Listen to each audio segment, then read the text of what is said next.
2025 के चुनाव में आरजेडी के साथ चले भी जाते हैं तो ये तय मानिए कि ये केवल चुनाव जीतकर अपनी सीटें बढ़ाने के लिए जाएंगे, क्योंकि आरजेडी के साथ जाएंगे तो दो लाभ हो जाएंगे। एक तो आरजेडी तब बहुमत में खुद नहीं आ पाएगी क्योंकि सीट दे देगी, और वहां जेडीयू को सीट मिल जाएगी, बाद में वो छोड़कर भाजपा में ही आएंगे सरकार बनाने के लिए। कांग्रेस अलग हो जाए और एक साथ दोनों पर हमला करे कि भाई 40 साल से ये लोग हैं, 1989 से 35 साल से दोनों पार्टियां हैं और भाजपा भी है, और क्या मिला देश को। लेकिन कांग्रेस न जाने क्यों ये राजनीति नहीं कर रही है। लोग कहते हैं कि बिहार में एकनाथ शिंदे वाला प्रकरण दोहराया जाएगा, महाराष्ट्र का नीतीश जी एकनाथ शिंदे हो जाएंगे, ये बिल्कुल ही गलत बात है। पहले तो एकनाथ शिंदे और नीतीश कुमार में जमीन आसमान का फर्क है। आरजेडी की समस्या ये है कि ये सरकार को घेरने की बजाय भाजपा को केवल घेरती है और मुख्यमंत्री पर हमला नहीं करती, उनको अपनी तरफ लाना चाहती है। मतदाता वर्ग जो है दो राजनीतिक ध्रुवों में बटा हुआ है, एक एनडीए और एक इंडिया, एक बीजेपी के साथ और एक बीजेपी के खिलाफ।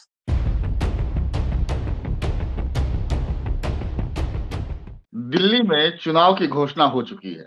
5 फरवरी को चुनाव और 8 को मतदान। चुनाव का सिलसिला यहीं नहीं थमेगा। 2025 में बिहार में भी चुनाव है। इससे पहले भी कई खबरें आ रही हैं कि नीतीश कुमार जी का जो है मन फिर डोल रहा है। नीतीश जी मौन हैं। जहां नीतीश जी खामोश होते हैं तो वहां पलटी मारने के आसार ज्यादा हो जाते हैं। फिर उनको इंडिया गठबंधन लुभा रहा है। इससे पहले नीतीश कुमार जी बोल चुके हैं कि हम कहीं नहीं जाएंगे, यहीं रहेंगे। बावजूद इसके बीजेपी के तमाम नेता जदयू पर हमलावर हैं, नीतीश कुमार पर हमलावर हैं, वहीं राजद भी हमलावर है, कांग्रेस भी हमलावर है। आखिर ये पूरे प्रपंच का मसला क्यों है? क्यों ऐसा प्रपंच फैलाया जा रहा है? क्या नीतीश कुमार जी फिर कोई बड़ा कारनामा करने वाले हैं? समझते हैं इसी विषय पर पंकज त्रिपाठी जी से। ये अपना चैनल भी चलाते हैं, द लॉजिकल इंडियन। वहां भी जाकर आप देख सकते हैं इस विषय को और हमारी चर्चाओं को। वो भी अपनी बातें रखते हैं संविधान के हित में, देश के हित में, और कई तमाम मसलों पर भी उनके चैनल को जा सकते हैं, देख सकते हैं। हम सीधे चलते हैं पहले बिहार। मैं हूं अमर और आप देख रहे हैं अम्बेडकरनामा। हमारे चैनल को लाइक कीजिए, शेयर कीजिए, सब्सक्राइब कीजिए। वही पंकज जी के भी चैनल को लाइक और शेयर सब्सक्राइब भी कीजिए। पंकज जी, आखिर क्या चल रहा है बिहार में? इस तरह का प्रपंच क्यों फैलाया जा रहा है? नमस्कार जी। नमस्कार अमर जी, बिहार को लेकर जो सोचने वाली बात है, इस समय मतदाता वर्ग जो है दो राजनीतिक ध्रुवों में बटा हुआ है, एक एनडीए और एक इंडिया, एक बीजेपी के साथ और एक बीजेपी के खिलाफ। लेकिन नीतीश कुमार को जिस रूप में देखा जाता है वो दृष्टि ही अपने आप में मुझे गलत दिखाई देती है। और उस दृष्टि से देखने से जो भाजपा विरोधी राजनीतिक शक्तियां हैं, जो एनडीए विरोधी हैं, यानी जो वैकल्पिक राजनीति के लोग हैं, वो कमजोर पड़ जाते हैं, मेरा अपना मानना है।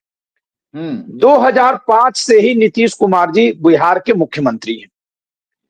6, 7, 8 महीने तक जीतन राम मांझी जी बने थे, उनके बनाने पर उसे कालखंड को अपवाद के रूप में छोड़ दिया जाए तो 2005 से 2025 आ गया, लगभग 20 वर्ष जी। इन 20 वर्षों में बमुश्किल वो 2 वर्ष 2.5 वर्ष रहे होंगे आरजेडी के साथ, जो कुल समय का 10% भी नहीं है, 10% के आसपास है। बिल्कुल। उसके पहले से अगर देखा जाए तो वर्ष 1998 से ही जेडीयू अटल जी के साथ जाकर के एनडीए में शामिल हो गया था। जेडीयू के संस्थापक शरद यादव जी उसके संयोजक हुआ करते थे एनडीए की।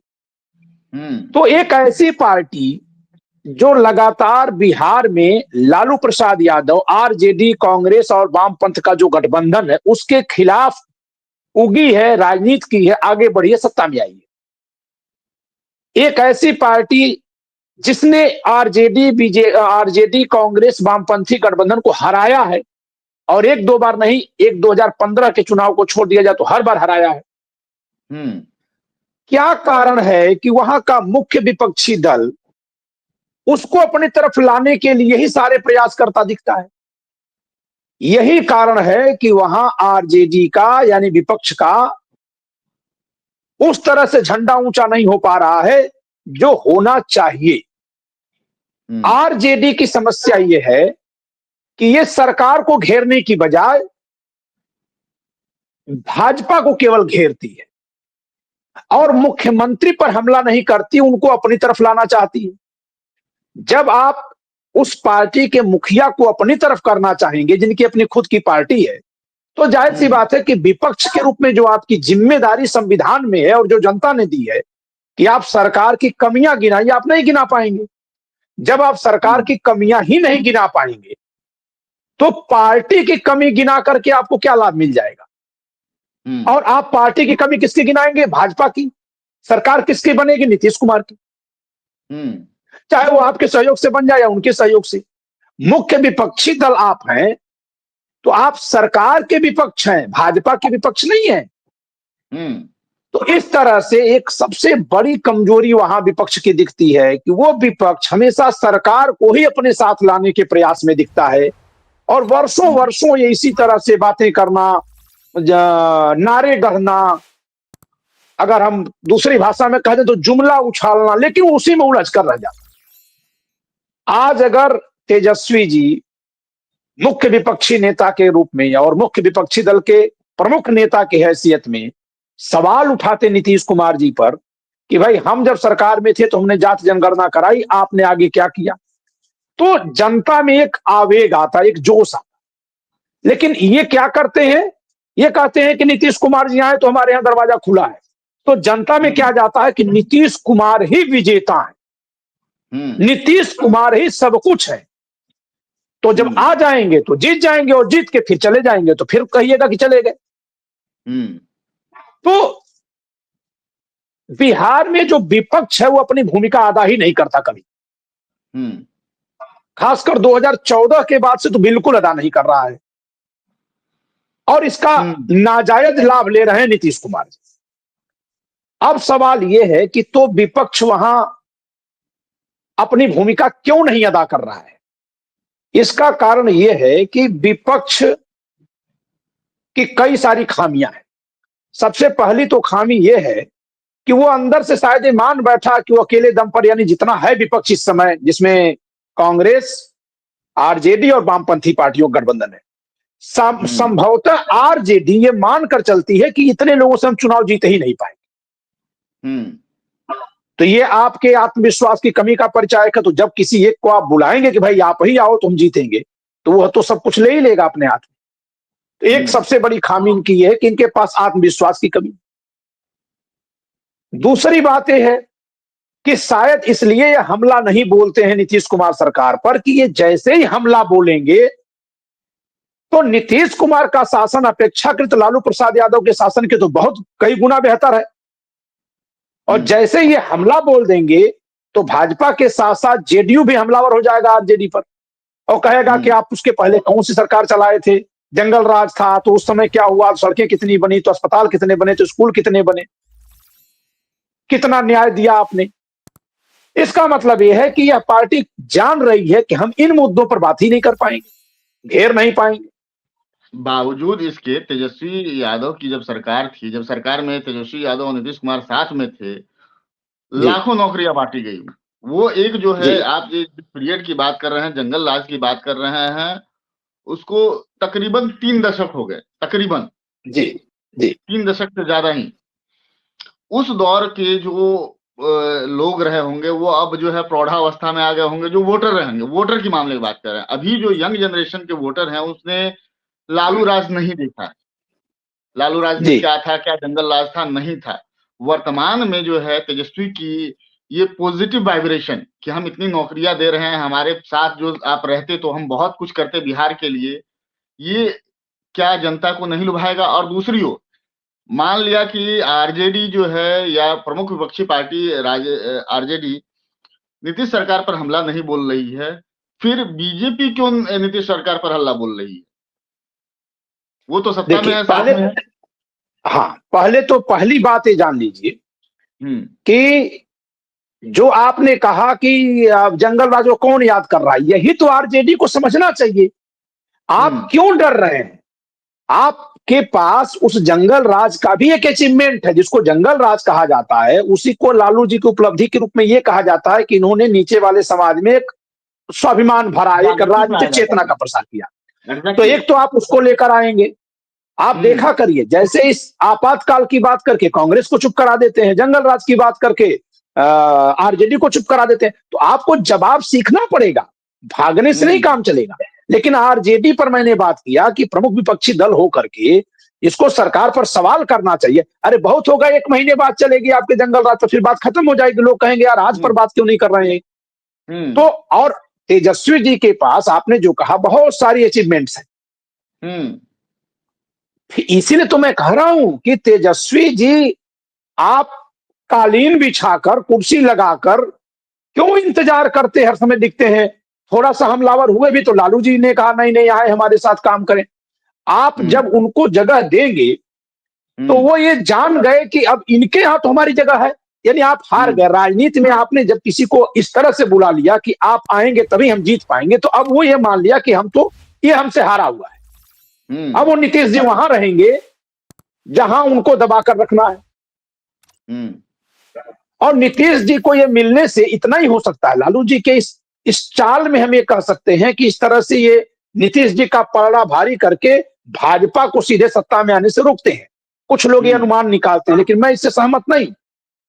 अगर इतना ही भाजपा को रोकना होता तो लालू नीतीश जी और इतना ही मिलकर अगर गेम कर रहे हैं तो दोनों मिलकर हमेशा साथ में खड़े होते। कोई ना कोई इन लोगों में ऐसा टकराव अंदर खाने से है कि एक साथ नहीं चल पाते। लालू जी को तो कभी नहीं देखा गया इनको दूर करते, लेकिन नीतीश जी कभी वहां सहज नहीं रहते। अब उनको क्या भय है, क्या डर है, क्यों हट जाते हैं वहां से। भाई सीएम वहां भी रहते हैं, सीएम ही यहां भी रहते हैं, वहां रहते हैं तो बल्कि खनक के साथ रहते हैं। ये सच है कि नीतीश और बीजेपी यानी जेडीयू और बीजेपी के गठबंधन से जितनी सीटें मिलेंगी उससे ज्यादा सीटें मिल जाएंगी जेडीयू और आरजेडी गठबंधन से। लेकिन फिर भी एक बार के चुनाव को छोड़कर कभी भी साथ में चुनाव नहीं लड़े आप। तो मेरे कहने का मतलब है कि हम तो विपक्ष से उम्मीद पाले हैं ना। एग्जैक्टली। तो आप नीतीश कुमार पर हमलावर क्यों नहीं हो रहे हैं। आप सवाल करिए कि हमने 10 लाख वैकेंसी निकाली थी, इतने दिन से आप अलग होकर के आप हैं सत्ता चला रहे हैं, हमको आपने बाहर किया, सीधे उन पर हमला बोलिए, बीजेपी पर हमला मत बोलिए।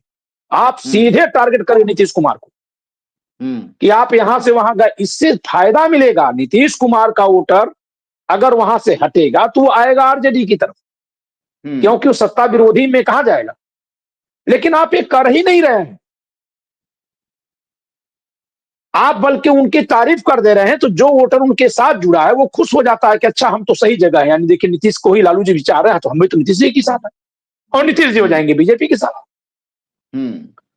अब बीजेपी इतनी आलोचना क्यों कर रही है। बीजेपी आलोचना इसलिए कर रही है क्योंकि अब आप सोच लीजिए कि बीजेपी एक साथ सत्ता और विपक्ष दोनों का काम कर दे रही है,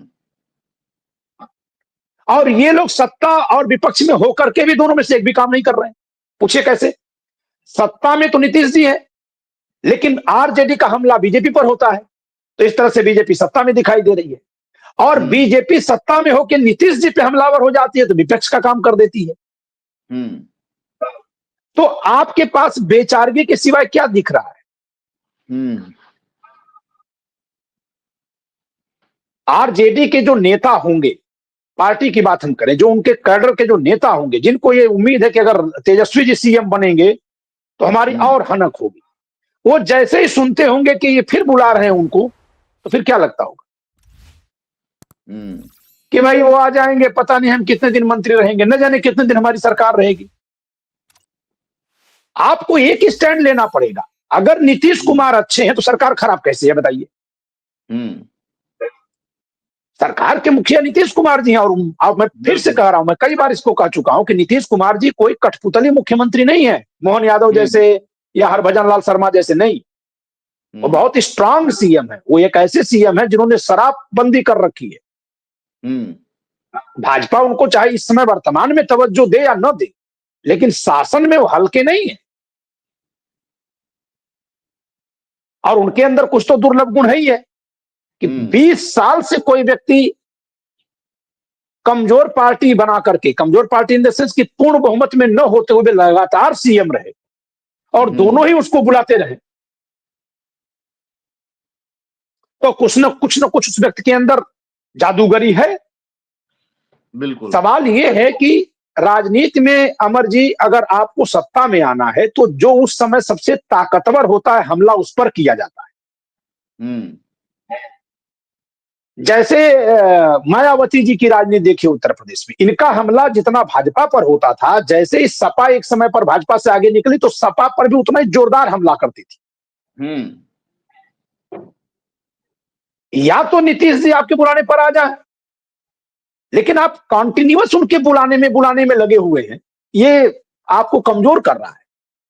अगर आप ये मान रहे हैं कि नीतीश जी आप आ जाएं और सीएम बन सकते हैं, तो जब सीएम है तो दिक्कत फिर क्या है? फिर आपको क्या प्रॉब्लम है? सरकार तो सीएम की कही जाती है जी। तो मुझे लगता है कि बिहार में जो आरजेडी और कांग्रेस और वामपंथी गठबंधन है, इन लोगों को एनडीए पर हमलावर होना चाहिए। बीच में तेजस्वी जी ने जब यह बयान दिया था कि नीतीश कुमार को कि हमको कोई जरूरत नहीं है, वो टायर्ड है, रिटायर्ड है, और हम बुलाएंगे तो अपने पैर में कुल्हाड़ी मारेंगे। हम बुलाएंगे अपने पैर में कुल्हाड़ी मारेंगे, ये तो एक राजनीतिक सच्चाई है, ये उनको बोलने की जरूरत नहीं, क्योंकि वो आएंगे तो फिर वो सीएम बन जाएंगे, उनकी चाहे 30 सीट आए चाहे 35 सीट आए, क्योंकि आप उनको बुला रहे हैं और वो उतने से ही वो सीएम बनेंगे, तो आप पैर पर कुल्हाड़ी मारेंगे उनको बुला करके। ये बोलने की जरूरत नहीं है। बोलना क्या है कि आप इनकी खामियां क्या है। जो आदमी 20 साल से उसी गठबंधन में पड़ा हुआ है, उसकी आलोचना करने के लिए आपके पास विषय ही नहीं है। बिल्कुल। चलते चलते आखिरी सवाल इसी विषय वस्तु पर, अगर नीतीश कुमार राजद के साथ नहीं आए और एनडीए के साथ में ही जदयू की गठबंधन में चुनाव हुई और उस दौर में जो है जदयू के कम सीट रह गए, तो क्या इस बार भी जेडीयू अपनी सरकार बिहार में बना पाएगी या नीतीश कुमार मुख्यमंत्री बन पाएंगे? ये डिपेंड करेगा आरजेडी के व्यवहार पर। अगर आरजेडी का व्यवहार यह है कि वो नीतीश कुमार को अपनी तरफ बुला करके सीएम बना देगा, तो फिर सीएम नीतीश कुमार ही बनेंगे। लोग कहते हैं कि बिहार में एकनाथ शिंदे वाला प्रकरण दोहराया जाएगा महाराष्ट्र का, नीतीश जी एकनाथ शिंदे हो जाएंगे। ये बिल्कुल ही गलत बात है। पहले तो एकनाथ शिंदे और नीतीश कुमार में जमीन आसमान का फर्क है।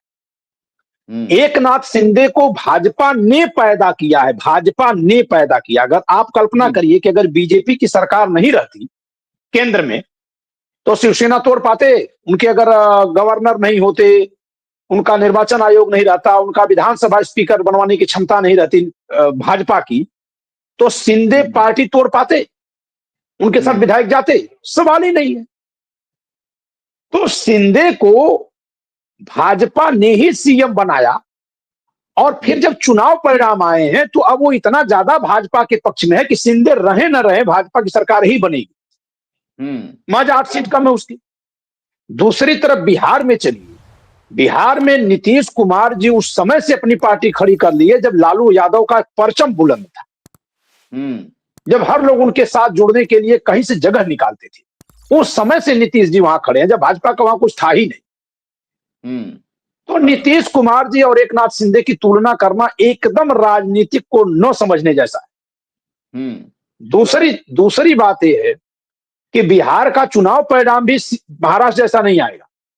मेरा अपना अनुमान है कि अगर आरजेडी इस सरकार को बुलाने की बजाय, सरकार का मतलब नीतीश जी को बुलाने की बजाय इस पर हमलावर हो जाए, सारे मुद्दे उठा दे, तो आरजेडी का गठबंधन जो है वहां पूर्ण बहुमत में आएगा, 135 से 40 सीट ले लेगा, बहुत आसानी से ले लेगा, जो मेरा अपना अनुमान है। और अगर नहीं ले पाएगा तो वही स्थिति आएगी जो अभी है। अभी की स्थिति है कि 107-8 के आसपास, 110-15 के आसपास इंडिया गठबंधन है, और 130 के आसपास ये सब लोग मिला करके हैं, बीजेपी या जेडीयू और हम वगैरह मिला करके। तो जब ये सब लोग मिलाकर इतने ही होंगे तो फिर नीतीश कुमार को ही बनाना पड़ेगा। हाँ, एक बात है कि नीतीश कुमार जी की उम्र के कारण से अब उनके पार्टी में कहीं नीचे से बगावत हो जाए, पार्टी टूट जाए, तो वो एक अलग बात होगी। लेकिन हमें नहीं लगता कि नीतीश कुमार जैसा कोई चुंबक उसमें पैदा होगा कि जो सबको जोड़कर चल पाएगा। इसी लेकिन बीच जो है बिहार की घटना अपनी तरह की घटना होगी, वो एकनाथ शिंदे का दोहराव हो ही नहीं सकता। बिल्कुल, इसी बीच एक जी। खबर ये भी आई है कि तेजस्वी यादव जो है इंडिया गठबंधन में रहने के मूड में नहीं है। उनका कहना ये था कि इंडिया गठबंधन जो बना था वो केवल लोकसभा चुनाव तक सीमित था। यहाँ बिहार में जो है, बिहार चुनाव में जो है, फिर जो है हम अपने फुल फ्लेज से लड़ेंगे, और कांग्रेस भी उसी तरह से, उसी दमखम से लड़ने की बात कह रही है। अगर यही रहा तो देखा जाए तो आरजेडी, जदयू, कांग्रेस, ये 3 प्रमुख पार्टियां, बीजेपी, 4 जी। प्रमुख पार्टियां रहेंगी। अगर जी। हम और छोटे दलों को लोजपा रहेंगी, इन सब में जो है सीटों का बंटवारा जो है अपने आप में एक बहुत बड़ा खेल होगा। सीट बंटवारा कैसे हो रहा है? अगर कांग्रेस और आरजेडी के बीच में गठबंधन नहीं हो रहा है तो उस स्थिति में क्या परिणाम हो जाएंगे? कितने लोग जुड़ेंगे, कितने लोग छिटकेंगे? क्योंकि राहुल गांधी का भी ऑरा बढ़ा है, जिसकी हम्म। वजह से कांग्रेस का भी ऑरा और जो है क्षेत्र बढ़ा है, लोगों का एक्सेप्टेंस बढ़ा है। तो ऐसे में, और उधर अगर एनडीए पक्ष की ओर से देखें तो उधर हम हो गया, लोजपा हो गया, जेडीयू हो गया और बीजेपी हो गया। इन 4 पार्टियों में, प्रमुख तौर पर 4 पार्टियों को अगर देखा जाए, इसमें सीटों का बंटवारा होगा तो कौन कितने में कैसे संतुष्ट होगा, ये भी अपने आप में एक बड़ा सवाल होगा। हाँ, बिल्कुल ये बड़ा सवाल है। देखिए, नीतीश का आरजेडी के गठबंधन से अगर कांग्रेस निकल जाती है हुँ, तो फिर वो पार्टी केवल आरजेडी बचेगी। हुँ, और आरजेडी जब बचेगी तो देखिए अमर जी, एक जमीनी सच्चाई है यूपी बिहार की। महाराष्ट्र की भी सच्चाई है, लेकिन अलग अलग है सबकी। यूपी बिहार की हुँ, एक है। हुँ, यहां पार्टियों के मतदाता उनकी नीतियों से ज्यादा उनकी जातियों से हुँ, क्लियर कट है। जैसे उत्तर प्रदेश में इंडिया गठबंधन मिलकर चुनाव लड़ा, हुँ, लेकिन स्ट्राइक रेट ज्यादा किसका था? सपा का। हुँ, कांग्रेस की 17 सीटों में से केवल 6 सीटें मिली, हुँ, जबकि सपा की 62 सीटों में से 37 सीटें मिली। हुँ, हो सकता है कि कोई लोकल फैक्टर रहा हो जो सीटें दी गई कांग्रेस को, लेकिन हुँ, आखिर कांग्रेस की 17 में से केवल 6 सीटें, हुँ, लगभग 33%, 34% सीटें आई, बिल्कुल। जबकि इनकी 62 में से 37 सीटें, लगभग 60% सीटें आ रही हैं। हुँ, जस्ट डबल का रेशियो था स्ट्राइक रेट में। सपा और कांग्रेस की बात मैं यूपी में कर रहा हूं। हुँ, हुँ, इसके हुँ, हुँ, पीछे का कारण यह है कि जब कांग्रेस और सपा मिलकर संविधान के मुद्दे पर चुनाव लड़ी थी, हुँ, तो सपा का जो कोर जाति का वोट है, यादव जाति का, वो सपा को तो हर जगह मिला। हुँ, और साथ साथ कांग्रेस के साथ चुनाव लड़ने से एक माहौल ये गया कि ये संविधान बचाने के लिए है, तो जितने भी संविधान प्रेमी लोग हैं अन्य जातियों में, वो भी इनके साथ चले गए। हुँ, जबकि जहां कांग्रेस चुनाव लड़ी है, वहां मुझे हुँ, लगता है कि सपा की जो जाति का कोर वोट है वो उसको नहीं गया। हुँ, उसकी मात्रा में कहीं ना कहीं कमी आ गई। आज बहुत सारे आपके दर्शक मेरी इस बात को सुनेंगे तो कहेंगे कि ये निशाने पर लेते हैं। मुझे किसी एक जाति या एक व्यक्ति को निशाने पर लेने की जरूरत नहीं है, हुँ, लेकिन ये हुँ, हुँ, सामाजिक सच्चाई है कि अगर धर्म की बात आ जाएगी तो यादव समाज कृष्ण की वजह से हिंदू धर्म की तरफ जाएगा। वो चाहे कुरीतियां जितना हुँ, छोड़ दे, वो हुँ, 13वीं का भोज नहीं करेगा, विवाह में ब्राह्मण नहीं बुलाएगा, लेकिन वो कृष्ण को नहीं छोड़ेगा। हुँ, और जब कृष्ण को नहीं छोड़ेगा तो भाजपा उसके लिए कहीं बुरी नहीं। हुँ, और एक बात और भी, कि जब भाजपा कांग्रेस दो में से चुनना होता है तो ओबीसी की पसंद बीजेपी बनती है, और उस बिल्कुल, ओबीसी में यादव भी आता है। बिल्कुल, बिल्कुल, बिल्कुल। इसलिए कि यादव समाज जो है, जो लड़ाई लड़ा है राजनीति में, सवर्णों के बाद राजनीतिक जागरूकता यादव समाज में थी, जाट समाज में थी। तो बिल्कुल। शुरू से ही ये लड़ाई कांग्रेस बनाम अन्य पार्टी हुई है। कांग्रेस हुँ, बनाम जनता दल, कांग्रेस बनाम जनता पार्टी, कांग्रेस बनाम लोहिया, कांग्रेस बनाम चौधरी चरण सिंह। तो ये सारे समाज के लोग इन्हीं पार्टियों के समर्थक थे। ये कांग्रेस को उस रूप में देखते हैं। कांग्रेस ने पिछड़े वर्ग के लिए आरक्षण लागू नहीं किया। तो ये हुँ, बातें आज भी चलती हैं। मैं महाराष्ट्र गया था 26 नवंबर को संविधान दिवस पर, तो मैंने पूछा कि भाई इतना बंपर कैसे जीत गई भाजपा? हुँ, क्योंकि जिस कार्यक्रम में मैं गया था वो ओबीसी समाज के एम्प्लॉइज का एसोसिएशन करा रहा था। तो मुझे तो लगा कि ये लोग कहेंगे ईवीएम है, धांधली है, लेकिन सब लोग शांत रहे। कहा नहीं सर, वोट से जीते। हमने कहा ऐसे कैसे वोट से जीत गए? हम लोगों की तरफ तो है कि धांधली से जीते हैं। कहा नहीं नहीं, ऐसा नहीं। तो जब कभी कोई व्यक्ति ये कह देता कि नहीं ऐसा नहीं, इसका मतलब क्या है? या तो कोई उससे बड़ा कारण बताए, और नहीं तो फिर वो ये मान कर, क्योंकि वो वोट दिया तभी तो कह रहा ना कि वोट से बन रही है, उसके खुद के वोट को तो पता चल गया ना। तो उन्होंने कहा कि देखिए, ओबीसी समाज कांग्रेस को नहीं पसंद करता। ये लोग नेहरू जी हमारा आरक्षण नहीं लागू किए थे। तो बल्कि मैंने कहा भी कि भाई साहब, नेहरू जी आरक्षण नहीं लागू किए, नेहरू जी इतना सारा काम उस समय किए, आप उस काम हो, वो काम सब हुए थे तभी आरक्षण जब आया तो आप सत्ता, आपको कुर्सी मिली। अब तो आरक्षण है लेकिन नहीं मिल रही है, क्योंकि सारी चीज प्राइवेट हो गई। लेकिन समाज इतना सुनने को तैयार नहीं है। तो चाहे आरक्षण की बात हो और चाहे धर्म की बात हो, इन दोनों ही पैमानों पर यादव समाज कांग्रेस की तुलना में भाजपा में जाएगा। और जब मैं इसका मिलान करना शुरू किया उत्तर प्रदेश में, तो मुझे समझ में आया कि इसी कारण से कांग्रेस लोकसभा में 17 में से 6 ही सीट जीत पाई, जबकि समाजवादी पार्टी 62 में से 37 सीटें जीत पाई। अब इसी चीज को आप बिहार पर लेकर चलिए। लालू प्रसाद, तेजस्वी यादव जी संभवतः इसी कारण से कह रहे हो कि हम अलग लड़ेंगे। लेकिन एक चीज, जो नया बदलाव है, जो भी जल्दी का बदलाव है, जो 2014 से हुआ बदलाव है, इसको भी समझना पड़ेगा। जब यूपी बिहार के यादव समाज के लोग भाजपा को वोट नहीं दे रहे हैं, और ये यादव समाज सत्ता में रहा है, समाज में भी डोमिनेंट है, वो बहुत पीछे नहीं है, वो डोमिनेंट है। तो अक्सर इस समाज का, चूंकि संख्या में भी ज्यादा है और सामर्थ्य में भी ज्यादा है, तो जो संख्या और सामर्थ्य दोनों में ज्यादा होगा, उससे टकराव ज्यादा होगा लोगों का। दोस्ती भी ज्यादा होगी, लेकिन दोस्ती किसी को याद नहीं रहती है, टकराव याद रहता है। तो इस चीज को बहुत प्रमुखता से रेखांकित कर दिया गया है समाज में, और केवल भाजपा ने ही नहीं किया है, बसपा ने भी किया है, सारी पार्टियां करती हैं। बिल्कुल, तो तमाम पार्टियां। जब कांग्रेस हट जाएगी आरजेडी के साथ से, तब ये कहा जाएगा कि आरजेडी यादव की पार्टी, ये ठप्पा बहुत तेजी से लग जाएगा। और मैं जो जमीन देख रहा हूं कि समाज में जो निचले तबके का समाज है, उसका एक बहुत बड़ा वर्ग यादव समाज से उसी तरह से परेशान है, बल्कि वो ओकल नहीं है, बोल नहीं रहा है।